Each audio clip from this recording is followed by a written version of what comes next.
Hello everyone, welcome back to subject venture. आज हम commerce CBSE पर अपना डिस्कशन करने जा रहे हैं।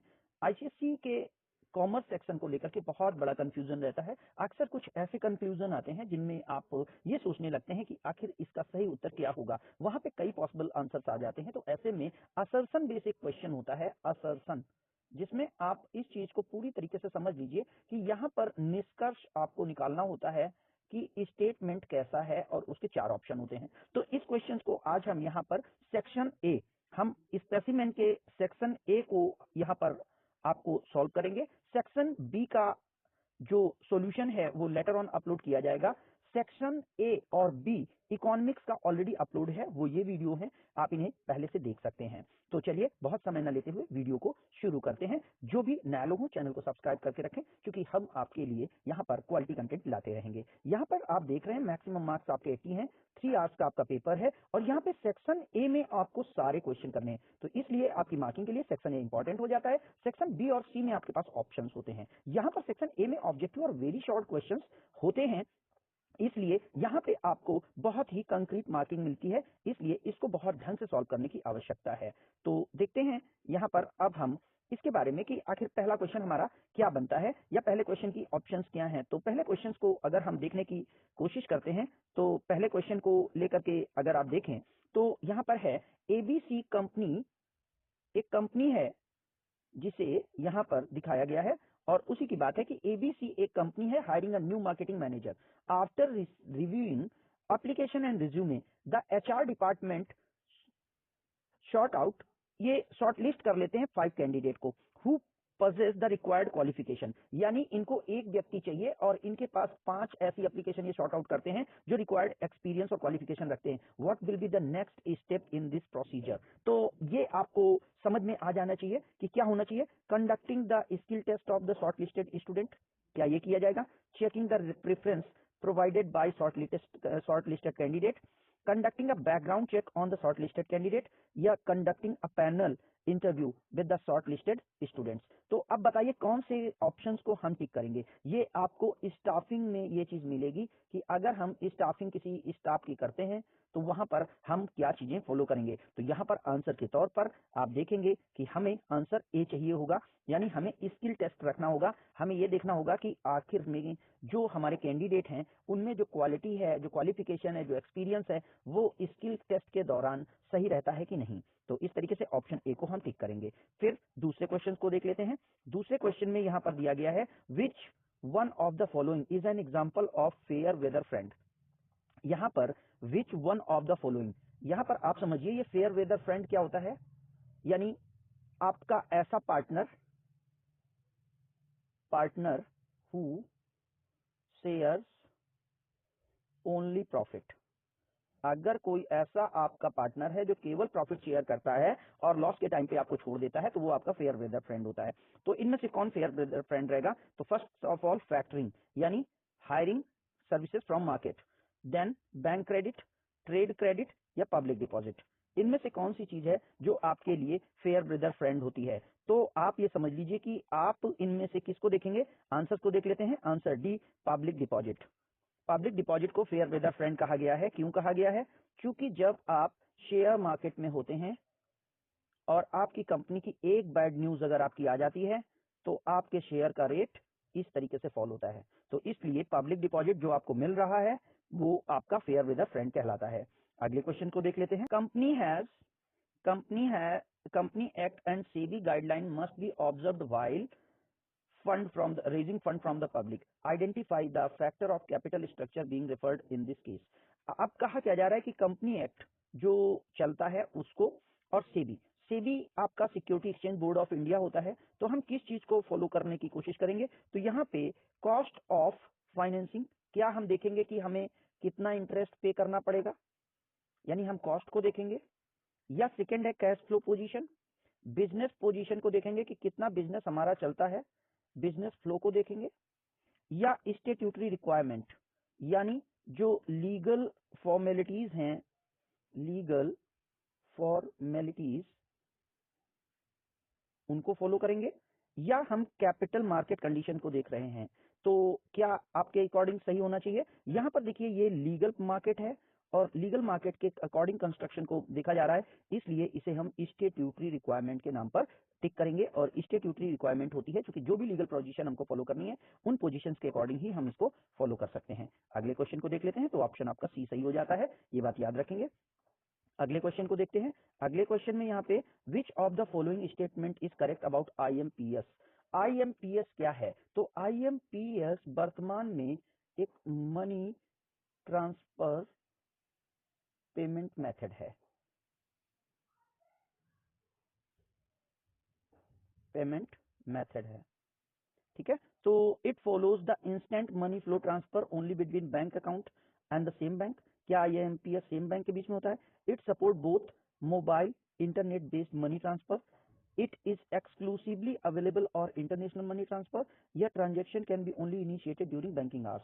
सो IMPS जो है वो instant money transfer payment system है, इसको आप इंस्टेंट मनी पेमेंट सिस्टम के नाम पर जानते हैं। तो ये हमारा ऑप्शन बी टिक करेगा। ऑप्शन बी में है कि it support both mobile and internet based money transfer. In this वे हम ऑप्शन बी को टिक करेंगे इस क्वेश्चन के लिए। ऑप्शन बी इसका करेक्ट आंसर हो जाएगा। नेक्स्ट है science not rule of thumb. ये FW टेलर की एक थ्योरी है जिसके तहत उन्होंने एक्सप्लेन करने की कोशिश की है कि there should be healthy cooperation between employers and employee. ये स्प्लिट दी कॉर्प्स का कॉन्सेप्ट है, स्प्लिट दी कॉर्प्स। और नेक्स्ट है there should be a separation of planning from the operational bank, there should be separation of planning from operational work, ये अलग concept है।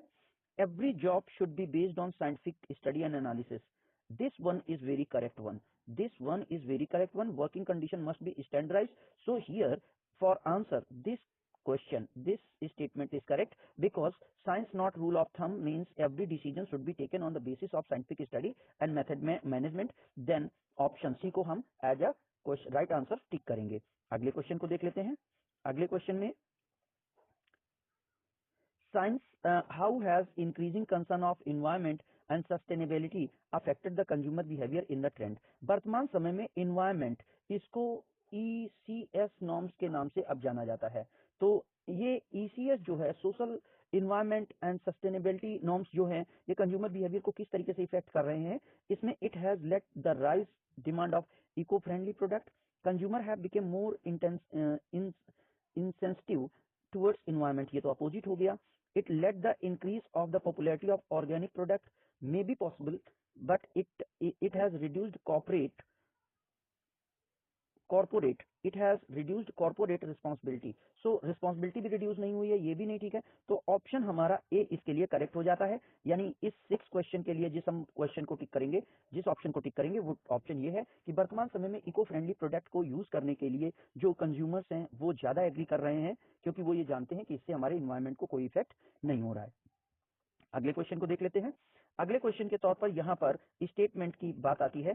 तो इन statements में किसको कैसे क्या करना है यहाँ पर आप देखने की कोशिश करें। तो मैंने आपको इनिशिएटिव और स्टेटमेंट्स के बारे में कुछ चीजें बता दी गई हैं। आप यहाँ पर देखिए क्या चीजें कही गई हैं, उन चीजों को आप देख लीजिए कि इनिशिएटिव क्या है। State whether following are true or not.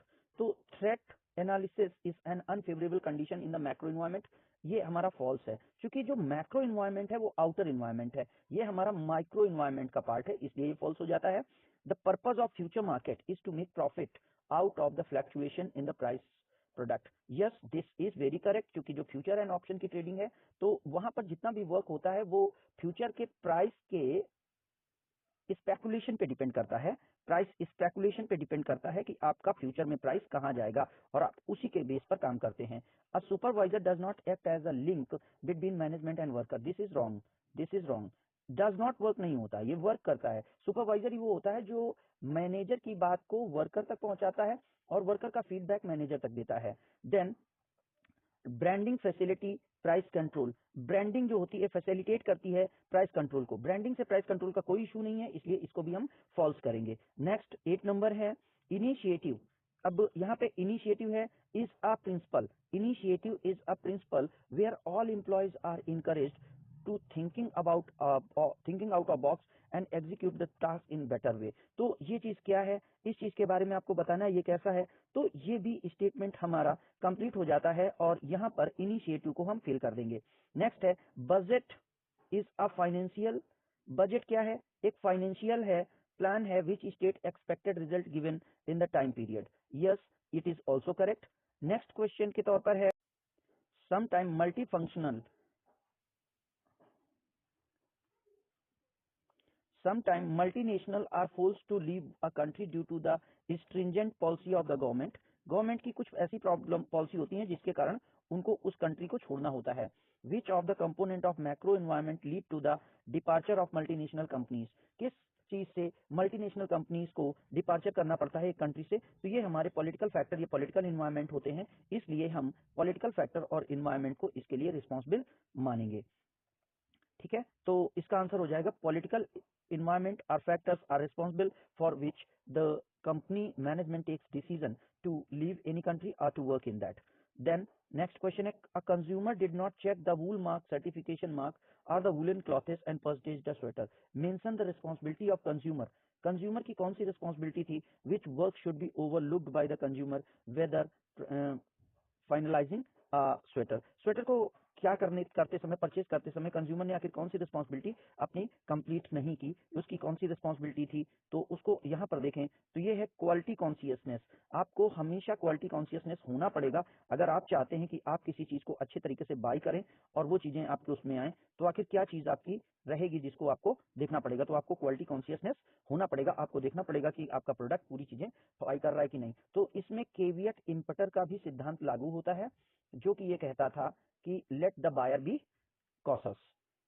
Next question है which function of management bind over all functions, all जो मैनेजमेंट का दूसरा हमारा फंक्शन है वो आपको इसके लिए बाइंडिंग इफेक्ट देता है, मैनेजमेंट की चीजों को बाई करता है और उसको बाइंडिंग रखता है एक दूसरे के साथ। तो यहाँ पे हमारा कोऑर्डिनेशन एक ऐसा ट्रांजेक्शन है, कोऑर्डिनेशन एक ऐसी चीज है जो सारी चीजों के साथ, जैसे कि एक हमारा परचेजिंग डिपार्टमेंट है, परचेजिंग डिपार्टमेंट, एक हमारा मार्केटिंग डिपार्टमेंट है और एक हमारा प्रोडक्शन डिपार्टमेंट है। तो प्रोडक्शन डिपार्टमेंट, परचेजिंग डिपार्टमेंट और मार्केटिंग डिपार्टमेंट के साथ जब इन चीजों को बाय करेंगे तो चीजें सही से मैनेजमेंट लेके आती हैं। अगले क्वेश्चन को देख लेते हैं।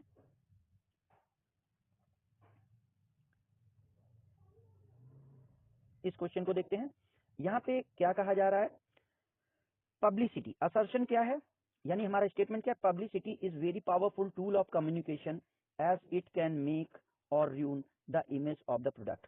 पब्लिसिटी यानी अवेयरनेस रखना हमारी एक ऐसी चीज होती है जो कि या तो हमें बहुत अच्छा बना सकती है या बिल्कुल खराब कर सकती है। तो रीजन है कि consumer perceives the medium carrying news about the product as a credible, यानी जो हमारे कंज्यूमर्स हैं वो ये मानते हैं कि जो न्यूज चल रही है मार्केट में किसी प्रोडक्ट को लेकर के वो ऑथेंटिक है और इसके कारण ही इस चीज को वो या तो परचेज करते हैं या वो लीव कर देते हैं। तो यहां पर हम ऑप्शन इसका ए टिक करेंगे क्योंकि दोनों चीजें, असर्शन भी सही है और रीजन भी ट्रू है और reason is a correct explanation of assertion. So in this way अगर हमारा असर्शन दोनों सही है और दोनों की दोनों चीजें, पहला जो स्टेटमेंट है वो रीजन है वो असर्शन का एक्सप्लेनेशन करता है तो हम ए को टिक करेंगे। अगर दोनों सही है और रीजन सही नहीं एक्सप्लेन करता तो बी टिक करते हैं। अगर असर्शन सही है रीजन फॉल्स है तो हम सी टिक करते हैं। दोनों असर्शन फॉल्स है रीजन ट्रू है तो हम डी को टिक करते हैं। तो यहाँ पर स्टेटमेंट को देखते हुए आपका जो यहाँ पे क्वेश्चन है वो हमारा ए ऑप्शन टिक होता है। So friends, here it ends this video. If video is helpful, kindly like, subscribe and share our channel and promote it to your friends also. Thank you for watching. Thanks.